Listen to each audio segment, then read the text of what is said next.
Welcome to山里Journal Club. Today, we'll be exploring a fascinating study that investigates the role of conference presentations in improving healthcare quality, focusing on their relationship with treatment outcomes for acute myocardial infarction. I'm your host, Yamato, and I'm joined by Dr. Satomi, an expert in this field, to help us delve deeper into this research. Dr. Satomi, thank you for being here. Thank you for having me, Yamato. The study we're discussing today sheds new light on the age-old question of how to improve healthcare quality, and it's a truly significant piece of research. Let's start with the background of this research. Could you tell us more about it? Of course. Amidst the ongoing discussion about work-style reforms for physicians, securing time for not only clinical practice but also research is a crucial issue. While it has been suggested that the involvement of healthcare professionals in various academic activities can improve healthcare quality, there have been very few concrete reports investigating whether conference presentations by clinicians affiliated with medical institutions actually lead to improved healthcare quality.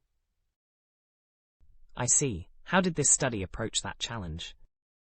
This study hypothesized that conference presentations by clinicians may improve patient outcomes through the promotion of more evidence-based medical practices.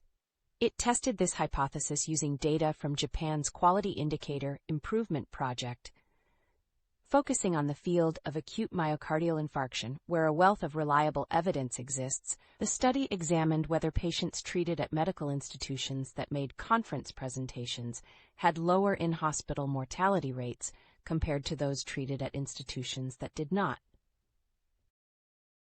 Could you explain the specific research methods used? Certainly.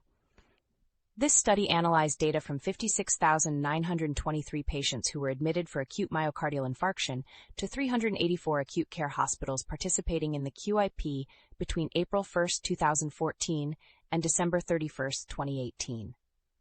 Patients were divided into two groups based on whether their admitting hospitals presented at the Japanese Circulation Society's annual scientific meetings, including general and regional meetings. The researchers then compared the usage rates of evidence-based medications, process indicator, such as aspirin, beta blockers, AC inhibitors or ARBs, and statins, as well as in-hospital mortality rates, outcome indicator, between the two groups. That's intriguing. 56,923 cases is a very large dataset.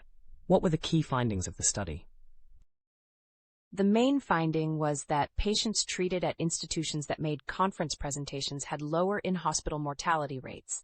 Specifically, the in-hospital mortality rate at institutions with conference presentations was 7.7%, compared to 10.9% at institutions without presentations.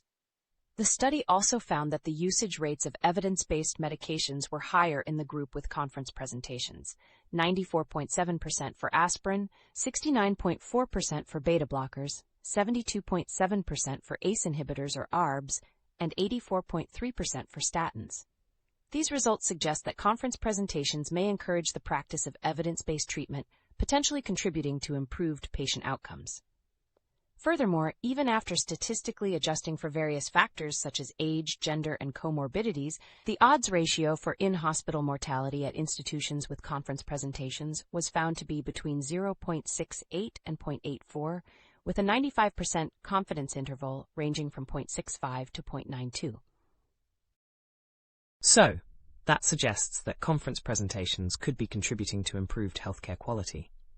And that odds ratio of 0.68 to 0.84 indicates that conference presentations might be associated with a reduction in in-hospital mortality risk of approximately 16% to 32%.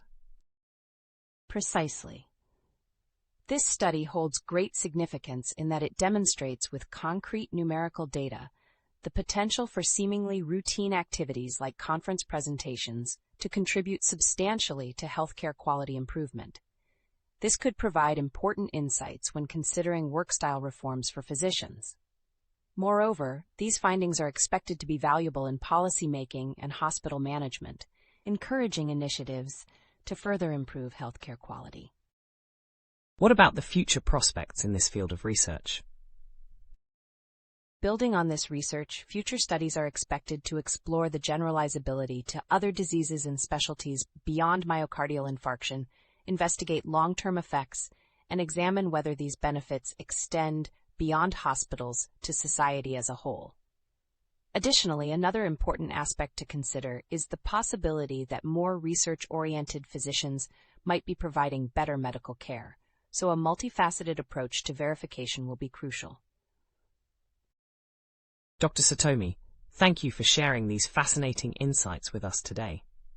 I believe our listeners have gained a new perspective on the role of conference presentations in enhancing healthcare quality.